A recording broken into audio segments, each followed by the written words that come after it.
चलिए अब हम देखते हैं कि ये विद्युत ऋणात्मकता उस अणु के व्यवहार को किस प्रकार प्रभावित करता है। यानी क्या हम उसके केमिकल नेचर के बारे में बता सकते हैं?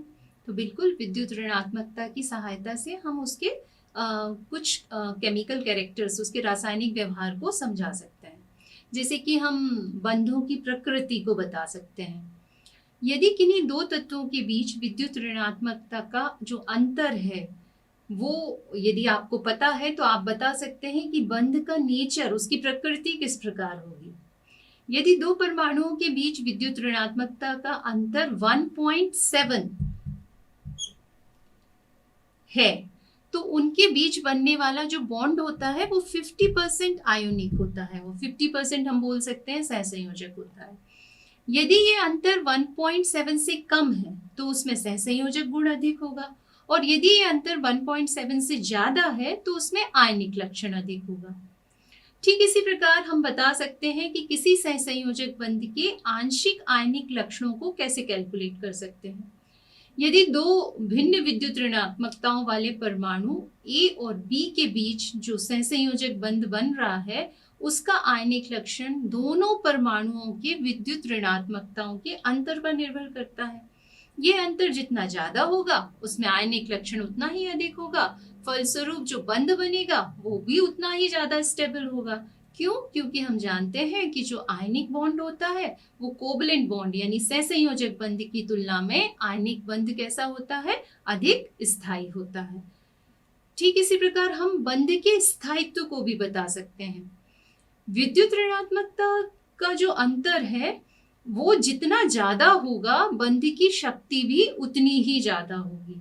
उदाहरण के लिए यदि हम डिफरेंट हेलोजन ग्रुप की बात करें तो हेलोजन ग्रुप का जो हाइड्रोजन के साथ मिलकर जो अणु बनता है HX, तो उसके स्थायित्व के बारे में भी हम उसकी विद्युत ऋणात्मकता में अंतर के आधार पर बता सकते हैं। जैसे कि यहाँ आप देख सकते हैं कि जो HF है वहां H और F की विद्युत ऋणात्मकता में कितना अंतर है? 1.9 का, जबकि HCl में 0.9 का। HBr में ये अंतर और कम हो जाता है 0.7 का, और HI में 0.4 का। तो इसका मतलब है कि HF जिसमें विद्युत ऋणात्मकता का अंतर जितना ज्यादा है, वहां पर उन दोनों के बीच जो बॉन्ड बन रहा है वो उतना ही ज्यादा स्टेबल है, वो बहुत अधिक स्थायी है।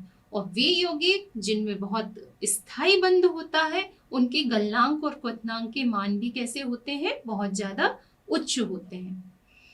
साथ ही विद्युत ऋणात्मकता के आधार पर आप बंध लंबाई का परिकलन भी कर सकते हैं। यदि किसी सहसंयोजक बंध से बंधे हुए दो परमाणु ए और बी की विद्युत ऋणात्मकताओं में अंतर होता है तो हम जानते हैं कि उसमें कुछ आयनिक लक्षण उत्पन्न हो जाते हैं। क्यों? क्योंकि उसमें ध्रुवीय गुण उत्पन्न हो जाते हैं, और आयनिक लक्षण उत्पन्न होने से उनके बीच का जो डिस्टेंस है वो कैसा हो जाता है? कम हो जाता है, क्योंकि बंध कैसा है? स्थायी हो जाता है। तो बंध की ध्रुवीयता जितनी ज्यादा होगी, ए और बी के बीच जो स्थापित बंध है उसकी लंबाई उतनी ही कम होगी। तो इस तरीके से हम बंध लंबाई का भी परिकलन कर सकते हैं, जिसे विभिन्न वैज्ञानिकों ने विभिन्न सूत्रों के द्वारा प्रदर्शित किया। फिर हम विद्युत ऋणात्मकता के आधार पर बंध कोण के बारे में भी बता सकते हैं। जो अणुओं के बीच आबंध कोण होते हैं वो भी विद्युत ऋणात्मकता से बहुत ज्यादा प्रभावित होते हैं। किसी बहुपरमाणुवीय अणु में केंद्रीय परमाणु की विद्युत ऋणात्मकता जितनी कम होती है, बंध कोण का मान उतना ही कम होता है, और जितनी ज्यादा होती है उसमें बंध कोण का मान भी उतना ही ज्यादा होता है।